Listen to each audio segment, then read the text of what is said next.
ಬಂಧುಗಳೇ ನಮಸ್ಕಾರ, ಹೇಗಿದ್ದೀರಿ ನೀವೆಲ್ಲರೂ? ನಾನು ಸುಬ್ರಹ್ಮಣ್ಯ ಎಸ್ ಹಂಡಿಗೆ. ಬಂಧುಗಳೇ, ದೆಹಲಿ ವಿಧಾನಸಭಾ ಚುನಾವಣಾ ಫಲಿತಾಂಶದ ಬೆನ್ನಲ್ಲೇ ಕಾಂಗ್ರೆಸ್ನ ಪರಿಸ್ಥಿತಿಗೆ ಸಂಬಂಧಪಟ್ಟ ಹಾಗೆ ಸಾಕಷ್ಟು ಚರ್ಚೆ, ವಿಶ್ಲೇಷಣೆ, ವ್ಯಾಖ್ಯಾನ ಎಲ್ಲವೂ ಕೂಡ ನಡೀತಾ ಇದೆ.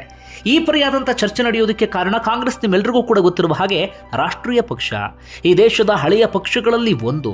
ಜೊತೆಗೆ ಅದೇ ದೆಹಲಿಯಲ್ಲಿ ಸುದೀರ್ಘ 15 ವರ್ಷಗಳ ಕಾಲ ಆಡಳಿತ ನಡೆಸಿದಂತಹ ಪಕ್ಷ. 2013ರವರೆಗೂ ಕೂಡ ಕಾಂಗ್ರೆಸ್ನ ಅತ್ಯಂತ ಜನಪ್ರಿಯ ಮುಖ್ಯಮಂತ್ರಿ ಅನ್ಸ್ಕೊಂಡಿದ್ದಂಥ ಶೀಲಾ ದೀಕ್ಷಿತ್ ಅಲ್ಲಿ ಆಡಳಿತವನ್ನು ನಡೆಸಿದ್ರು. ಆದರೆ 2015, 20, 25 ಕಾಂಗ್ರೆಸ್ಗೆ ಒಂದೇ ಒಂದು ಸ್ಥಾನವನ್ನ ಗೆಲ್ಲೋದಿಕ್ಕೆ ಸಾಧ್ಯ ಆಗ್ತಾ ಇಲ್ಲ. 3 ಬಾರಿಯೂ ಕೂಡ ಶೂನ್ಯ ಸಾಧನೆ. ಅದಕ್ಕಿಂತ ಮಿಗಿಲಾಗಿ ಈಗ ಚರ್ಚೆ ಆಗ್ತಿರುವ ಸಂಗತಿ ಅಂದ್ರೆ ಅಲ್ಲಿರೋದು 70 ಕ್ಷೇತ್ರ. 70 ಕ್ಷೇತ್ರದಲ್ಲೂ ಕೂಡ ಕಾಂಗ್ರೆಸ್ ಅಲ್ಲಿ ಸ್ಪರ್ಧೆಯನ್ನ ಮಾಡಿತ್ತು. ಆದರೆ 67 ಅಭ್ಯರ್ಥಿಗಳು ಠೇವಣಿಯನ್ನ ಕಳ್ಕೊಂಡಿದ್ದಾರೆ ಅಂದ್ರೆ ಅದಕ್ಕಿಂತ ಮುಖಭಂಗ, ಅದಕ್ಕಿಂತ ಹೀನಾಯ ಸ್ಥಿತಿ ಯಾವುದಿದೆ ಹೇಳಿ? ಇದಕ್ಕೆ ಸಂಬಂಧಪಟ್ಟ ಒಂದಷ್ಟು ಸಂಗತಿಯನ್ನ ಈ ವಿಡಿಯೋದಲ್ಲಿ ಗಮನಿಸ್ತಾ ಹೋಗೋಣ.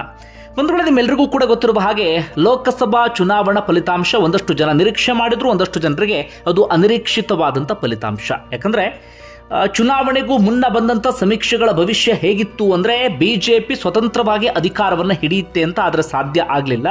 ಸದ್ಯ ಬಿಜೆಪಿ ಮಿತ್ರ ಪಕ್ಷಗಳ ಜೊತೆಗೂಡಿ ಅಧಿಕಾರವನ್ನು ನಡೆಸ್ತಾ ಇದೆ. ಅದಕ್ಕೆ ಪ್ರಮುಖ ಕಾರಣ ಅಂದ್ರೆ INDA ಒಕ್ಕೂಟದ ಉತ್ತಮವಾದಂಥ ಸಾಧನೆ. 234 ಸ್ಥಾನವನ್ನು ಗೆದ್ಕೊಂಡ್ರು. ಕಾಂಗ್ರೆಸ್ ಏಕಾಂಗಿಯಾಗಿ 99 ಸ್ಥಾನವನ್ನ ಅಲ್ಲಿ ಗೆಲ್ಲುವಲ್ಲಿ ಯಶಸ್ವಿಯಾಯಿತು. ನಿಮ್ಮೆಲ್ಲರಿಗೂ ಗೊತ್ತಿರುವಂತ ಸಂಗತಿ. ಸಹಜವಾಗಿ ಕಾಂಗ್ರೆಸ್ ಪಕ್ಷಕ್ಕೆ ಇದು ಆತ್ಮವಿಶ್ವಾಸವನ್ನ ತುಂಬಿತ್ತು. ಜೊತೆಗೆ ಮುಂದಿನ ವಿಧಾನಸಭಾ ಚುನಾವಣೆಯಲ್ಲಿ ಕಾಂಗ್ರೆಸ್ ಗೆಲುವನ್ನ ಸಾಧಿಸಬಹುದು ಎನ್ನುವಂತ ಒಂದಷ್ಟು ಲೆಕ್ಕಾಚಾರಗಳೆಲ್ಲವೂ ಕೂಡ ನಡೀತಾ ಇತ್ತು.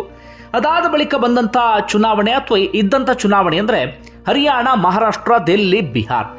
ವಿಶ್ಲೇಷಣೆ, ಲೆಕ್ಕಾಚಾರ ಎಲ್ಲವೂ ಹೇಗಿತ್ತು ಅಂದ್ರೆ ಕಾಂಗ್ರೆಸ್ ತನ್ನ ಮಿತ್ರ ಪಕ್ಷಗಳೊಂದಿಗೆ ಅಲ್ಲೆಲ್ಲ ಕಡೆಗಳಲ್ಲೂ ಕೂಡ ಗೆಲುವು ಸಾಧಿಸಬಹುದು, ಬಿಜೆಪಿಗೆ ನಿರಂತರವಾದಂಥ ಸೋಲಾಗುತ್ತೆ ಎನ್ನುವ ರೀತಿಯಲ್ಲಿ ಭವಿಷ್ಯವನ್ನು ನುಡಿಯಲಾಗಿತ್ತು. ಆದರೆ ಎಲ್ಲವೂ ಕೂಡ ಉಲ್ಟಾ ಪಲ್ಟಾ.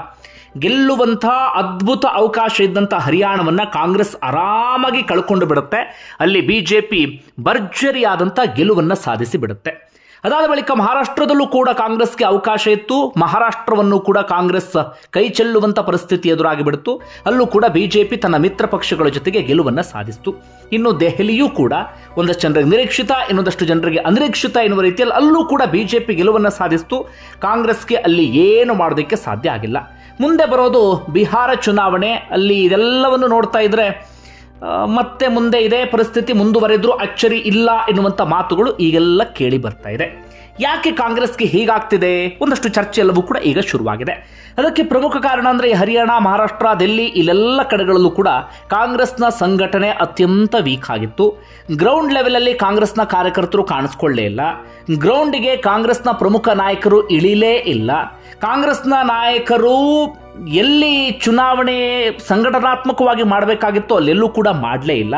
ಕೇವಲ ಒಂದಷ್ಟು ವೇದಿಕೆಗಳಲ್ಲಿ ಭಾಷಣಕ್ಕೆ, ರ್ಯಾಲಿಗಳಲ್ಲಿ ಭಾಷಣಕ್ಕೆ ಸೀಮಿತ ಆದರೆ ಹೊರತಾಗಿ ಜನರ ವಿಶ್ವಾಸವನ್ನು ಗಳಿಸುವಲ್ಲಿ, ಜನರ ನಂಬಿಕೆಯನ್ನು ಗಳಿಸುವಲ್ಲಿ, ಜನರಿಗೆ ಏನಷ್ಟು ಹತ್ತಿರವಾಗುವಲ್ಲಿ ಎಲ್ಲ ಕಡೆಗಳಲ್ಲೂ ಕೂಡ ಕಾಂಗ್ರೆಸ್ನ ನಾಯಕರು ಫೇಲ್ಯೂರ್ ಆಗಿಬಿಟ್ರು.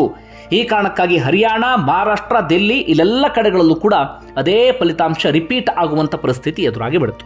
ಈಗ ದೆಹಲಿಯ ವಿಚಾರಕ್ಕೆ ಮತ್ತೊಮ್ಮೆ ಬರ್ತೀನಿ. ನಾನು ಆರಂಭದಲ್ಲೇ ಪ್ರಸ್ತಾಪ ಮಾಡಿದೆ. 1998ರಿಂದ 2013ರವರೆಗೂ ಕೂಡ ದೆಹಲಿಯಲ್ಲಿ ಕಾಂಗ್ರೆಸ್ ಆಡಳಿತದಲ್ಲಿ ಇತ್ತು. 2013ರಲ್ಲಿ ಆಮ್ ಆದ್ಮಿ ಬಂದ ನಂತರ ಅಲ್ಲಿ ಕಾಂಗ್ರೆಸ್ ನೆಲಕಚ್ಚೋದಿಕ್ಕೆ ಶುರುವಾಗಿ ಬಿಡ್ತು.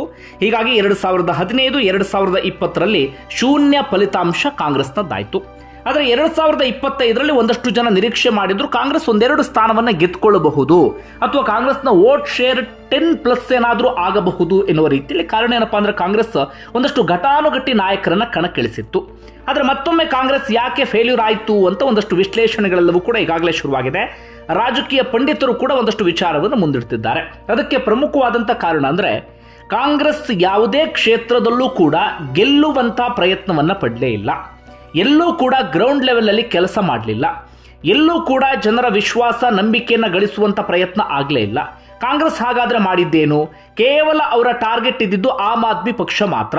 2013ರಲ್ಲಿ ಯಾವ ಆಮ್ ಆದ್ಮಿ ಕಾಂಗ್ರೆಸ್ ಅನ್ನ ಅಲ್ಲಿಂದ ಓಡಿಸಿ ಬಿಟ್ಟಿತ್ತೋ, ಹೀಗಾಗಿ ಅದೇ ಆಮ್ ಆದ್ಮಿ ಕಾಂಗ್ರೆಸ್ಗೆ ಟಾರ್ಗೆಟ್ ಆಗಿತ್ತು. ಈ ಕಾರಣಕ್ಕಾಗಿ ಏನು ಮಾಡಿದ್ರು, ಆಮ್ ಆದ್ಮಿಯ ಒಂದಷ್ಟು ಪ್ರಮುಖ ಸ್ಪರ್ಧಾಳುಗಳು ಯಾರಿದ್ದಾರೆ ಅವರ ಎದುರುಗಡೆ ಕಾಂಗ್ರೆಸ್ನಿಂದ ಘಟಾನುಘಟಿ ಸ್ಪರ್ಧಿಗಳನ್ನ ಕಣಕ್ಕಿಳಿಸಿದ್ರು. ಒಂದಷ್ಟು ವೋಟ್ ಡಿವೈಡ್ ಮಾಡುವ ರೀತಿಯಲ್ಲಿ, ಅಥವಾ ಮುಸ್ಲಿಂ ಮತ, ದಲಿತ ಮತ, ಅಥವಾ ಕಾಂಗ್ರೆಸ್ ವೋಟ್ ಬ್ಯಾಂಕ್ ಅಂತ ಯಾವುದಿದೆ ಅದು ಆಮ್ ಆದ್ಮಿಗೆ ಹೋಗಬಹುದು ಆದಂತ ಮತ, ಅದೆಲ್ಲವನ್ನು ಕೂಡ ಸೆಳೆಯುವಂತ ಕೆಲಸವನ್ನ ಈ ಘಟಾನುಘಟಿ ನಾಯಕರು ಅಥವಾ ಘಟಾನುಘಟಿ ಅಭ್ಯರ್ಥಿಗಳಿದ್ರು ಯಾರಿದ್ರು ಅವರು ಮಾಡುವಂತ ಕೆಲಸವನ್ನ ಮಾಡಿದ್ರು. ಜೊತೆಗೆ ಈ ಅಬಕಾರಿ ಹಗರಣ ಇದೆಯಲ್ಲ, ಅರವಿಂದ್ ಕೇಜ್ರಿವಾಲ್ ಜೈಲಿಗೆ ಹೋಗುವಂತ ಪರಿಸ್ಥಿತಿ ಎದುರಾಯ್ತಲ್ಲ, ಈ ಅಬಕಾರಿ ಹಗರಣಕ್ಕೆ ಫಸ್ಟ್ ದೂರು ಕೊಟ್ಟಂತವರು ಕಾಂಗ್ರೆಸ್ ನಾಯಕರೇ. ಆಮ್ ಆದ್ಮಿಯ ವಿರುದ್ಧವಾಗಿ ದೆಹಲಿಯಲ್ಲಿ ದೊಡ್ಡ ಮಟ್ಟಿಗೆ ಪ್ರಚಾರವನ್ನ ಮಾಡಿದಂಥವರು, ಅಥವಾ ಆಮ್ ಆದ್ಮಿಯ ಒಂದಷ್ಟು ವಿಚಾರಗಳನ್ನ ಜನರ ಮುಂದೆ ಎಳೆದು ತಂದಂಥವರು ಇದೇ ಕಾಂಗ್ರೆಸ್ನ ನಾಯಕರು. ಅಂದ್ರೆ ಕೇವಲ ಆಮ್ ಆದ್ಮಿಯನ್ನ ಟಾರ್ಗೆಟ್ ಮಾಡ್ಕೊಂಡು ಹೋದ್ರೆ ಹೊರತಾಗಿ, ಅಥವಾ ಆಮ್ ಆದ್ಮಿಯ ಹುಳುಕುಗಳನ್ನ ಎತ್ತಿಡಿಯುವಂತ ಕೆಲಸವನ್ನ ಮಾಡಿದ್ರೆ ಹೊರತಾಗಿ, ನಾವು ಅಧಿಕಾರಕ್ಕೆ ಬಂದ್ರೆ ಏನು ಮಾಡ್ತೀವಿ, ನಾವು ಹಿಂದೆ ಏನ್ ಸಾಧನೆಯನ್ನ ಮಾಡಿದ್ವಿ, ಅಥವಾ ನಮ್ಮಿಂದ ದೆಹಲಿ ಜನರಿಗೆ ಏನು ಪ್ರಯೋಜನ ಆಗತ್ತೆ, ನಾವೇನಾದ್ರೂ ಇಲ್ಲಿ ಬದಲಾವಣೆಯನ್ನ ಮಾಡ್ತೀವ, ಯಾವ ವಿಚಾರವನ್ನು ಕೂಡ ಪ್ರಸ್ತಾಪ ಮಾಡಲಿಲ್ಲ. ಯಾಕಂದ್ರೆ ಕಾಂಗ್ರೆಸ್ಗೆ ಗೆಲ್ಲುವಂತ ಆತ್ಮವಿಶ್ವಾಸ, ಗೆಲ್ಲುವಂತ ವಿಶ್ವಾಸ ಯಾವುದೂ ಕೂಡ ಇದ್ದ ಹಾಗಿರ್ಲಿಲ್ಲ. ಹೀಗಾಗಿ ಇಲ್ಲಿ ಗೆಲ್ಲುವಂತ ಪ್ರಯತ್ನ ಆಗಲಿಲ್ಲ, ಕೇವಲ ಆಮ್ ಆದ್ಮಿಯನ್ನ ಸೋಲಿಸುವಂತ ಪ್ರಯತ್ನ ಆಯಿತು. ಇದು ಸಹಜವಾಗಿ ಬಿಜೆಪಿಗೆ ಪ್ಲಸ್ ಆಯಿತು. ಹೀಗಾಗಿ ರಿಸಲ್ಟ್ ಬರ್ತಾ ಇದ್ದ ಹಾಗೆ ಪ್ರಿಯಾಂಕಾ ವಾದ್ರಾ ಸೇರಿದಂತೆ ಕಾಂಗ್ರೆಸ್ನ ನಾಯಕರು ಒಂದಷ್ಟು ಸ್ಟೇಟ್ಮೆಂಟ್ ಅನ್ನು ಕೊಟ್ಟರು. ದೆಹಲಿಯಲ್ಲಿ ಜನ ಬದಲಾವಣೆಯನ್ನ ಬಯಸಿದ್ರು, ಇಂಥದ್ದೊಂದು ಬದಲಾವಣೆ ಆಗಬೇಕಾಗಿತ್ತು ಎನ್ನುವ ರೀತಿಯಲ್ಲೇ ಹೇಳಿಕೆಯನ್ನ ಕೊಟ್ಟರು. ಅಲ್ಲಿಗೆ ಬಹಳ ಸ್ಪಷ್ಟ, ಅವರ ಟಾರ್ಗೆಟ್ ಇದ್ದಿದ್ದು ಕೇವಲ ಆಮ್ ಆದ್ಮಿ ಮಾತ್ರ ಅಂತ. ಇನ್ನೊಂದು ಆರಂಭದಲ್ಲಿ ಇನ್ನೊಂದು ವಿಚಾರವನ್ನು ನಾನು ಪ್ರಸ್ತಾಪ ಮಾಡಿದೆ. ಅಂದರೆ ಈ 70 ಕ್ಷೇತ್ರಗಳ ಸ್ಪರ್ಧೆಯನ್ನು ಮಾಡಿದ್ದು, 70 ಕ್ಷೇತ್ರಗಳಲ್ಲಿ ಒಂದೆರಡು ಸ್ಥಾನವನ್ನು ಗೆಲ್ಲಬಹುದು ಅಂತ ನಿರೀಕ್ಷೆ ಇತ್ತಲ್ಲ, ಗೆಲ್ಲೋದು ಹೋಗಲಿ, ಬರೋಬ್ಬರಿ 67 ಕ್ಷೇತ್ರಗಳಲ್ಲಿ ಠೇವಣಿಯನ್ನು ಕಳ್ಕೊಂಡು ಬಿಟ್ಟಿದ್ದಾರೆ. ಒಂದು ರಾಷ್ಟ್ರೀಯ ಪಕ್ಷ, ದೇಶದ ಹಳೆಯ ಪಕ್ಷ, 15 ವರ್ಷ ದೆಹಲಿಯಲ್ಲಿ ಆಡಳಿತ ನಡೆಸಿದಂತಹ ಪಕ್ಷ ಯಾವ ಪರಿಯಾಗಿ ಜನರಿಂದ ದೂರ ಆಗಿದೆ ಅಥವಾ ಜನರ ವಿಶ್ವಾಸ ನಂಬಿಕೆಯನ್ನು ಕಳ್ಕೊಂಡು ಬಿಟ್ಟಿದೆ ಅಂದರೆ 67 ಕ್ಷೇತ್ರಗಳಲ್ಲಿ ಠೇವಣಿಯನ್ನು ಕಳ್ಕೊಂಡಿದೆ ಅಂದರೆ ಇದಕ್ಕಿಂತ ಮುಖಭಂಗ, ಇದಕ್ಕಿಂತ ಹೀನಾಯ ಸ್ಥಿತಿ ಇನ್ನೊಂದಿರೋದಕ್ಕೆ ಸಾಧ್ಯವೇ ಇಲ್ಲ. ಇವರು ದಿನ ಬೆಳಗಾದ್ರೆ ಬಿಜೆಪಿ ನಾಯಕರು ಹಾಗೆ, ಬಿಜೆಪಿ ನಾಯಕರು ಹೀಗೆ ಅಂತಿದ್ದಾರೆ. ಆದರೆ ಇವರ ಈ ಪರಿಸ್ಥಿತಿಗೆ ಸಂಬಂಧಪಟ್ಟ ಹಾಗೆ ಆತ್ಮಾವಲೋಕನ ಮಾಡ್ಕೊಳ್ತಿಲ್ಲ ಅಂತ ಅನ್ಸುತ್ತೆ. 67 ಕ್ಷೇತ್ರದಲ್ಲಿ ಠೇವಣಿ ಕಳ್ಕೊಂಡಿದ್ದಾರೆ. ಕೇವಲ 3 ಕ್ಷೇತ್ರದಲ್ಲಿ ಮಾತ್ರ ಠೇವಣಿ ಉಳಿಸ್ಕೊಂಡಿದ್ದಾರೆ. ಅದರಲ್ಲಿ ಕೇವಲ 1 ಕ್ಷೇತ್ರದಲ್ಲಿ ಮಾತ್ರ 2ನೇ ಸ್ಥಾನಕ್ಕೆ ಬಂದಿದ್ದಾರೆ. ಇನ್ನೆಲ್ಲ ಕಡೆಗಳಲ್ಲೂ ಕೂಡ 3ನೇ ಸ್ಥಾನವೇ. 2ನೇ ಸ್ಥಾನ, ಅದರಲ್ಲೂ ಕೂಡ 11,000 ಮತಗಳ ಅಂತರದಿಂದ ಬಿಜೆಪಿ ಅಭ್ಯರ್ಥಿ ಎದುರುಗಡೆ ಕಾಂಗ್ರೆಸ್ನ ಅಭ್ಯರ್ಥಿ ಸೋಲುಂಡಿದ್ದಾರೆ. ಅಂದ್ರೆ ಯೋಚನೆ ಮಾಡಿ, 70 ಕ್ಷೇತ್ರದಲ್ಲಿ 2ನೇ ಸ್ಥಾನಕ್ಕೆ ಬಂದಿದ್ದು, ಒಂದೇ ಒಂದು ಕ್ಷೇತ್ರದಲ್ಲಿ ಪರವಾಗಿಲ್ಲ ಎನ್ನುವಂಥ ಸಾಧನೆಯನ್ನು ಮಾಡಿದ್ದು, ಅಥವಾ ಪರವಾಗಿಲ್ಲ ಎನ್ನುವ ರೀತಿಯಲ್ಲಿ ಜನರ ಮತವನ್ನು ಗಳಿಸಿದ್ದು ಕೇವಲ 3 ಕ್ಷೇತ್ರದಲ್ಲಿ ಮಾತ್ರ. ಅಂದರೆ ಯಾವ ಪರಿಯಾಗಿ ಜನ ಇವರನ್ನ ದೂರ ಇಡೋದಕ್ಕೆ ಶುರು ಮಾಡ್ಕೊಂಡಿದ್ದಾರೆ, ಅಥವಾ ನೀವು ಬೇಡವೇ ಬೇಡ ಎನ್ನುವಂಥ ಸಂದೇಶವನ್ನು ಸಾರ್ತಿದ್ದಾರೆ ಅನ್ನೋದು ಬಹಳ ಸ್ಪಷ್ಟವಾಗಿ ಅರ್ಥ ಆಗ್ತಿದೆ.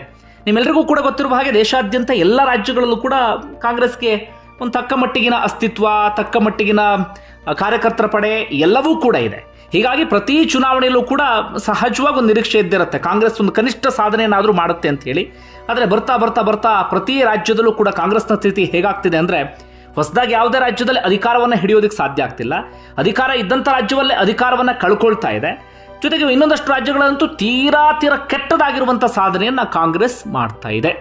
ಪರಿಸ್ಥಿತಿ ಎಲ್ಲಿ ಹೋಗಿ ತಲುಪುತ್ತೋ ಗೊತ್ತಿಲ್ಲ. ಬಿಜೆಪಿ ನಾಯಕರು ಮೊದಲೇ ಕಾಂಗ್ರೆಸ್ ಮುಕ್ತ ಭಾರತ ಅಂತ ಘೋಷಣೆಯನ್ನ ಹಿಂದಿನಿಂದಲೂ ಕೂಡ ಮಾಡ್ತಾ ಇದ್ರು. ಯಾಕೆ ನೋಡ್ತಾ ಇದ್ರೆ ಅದೇ ಸ್ಥಿತಿ ಅಂತ ಅನಿಸ್ತಾ ಇದೆ. ನಿಮ್ಗೆ ಏನಿಸ್ತಾ ಕಮೆಂಟ್ ಬಾಕ್ಸಲ್ಲಿ ಮೆನ್ಷನ್ ಮಾಡಿ. ಧನ್ಯವಾದ ವಿಡಿಯೋ ನೋಡಿದ್ದಕ್ಕಾಗಿ.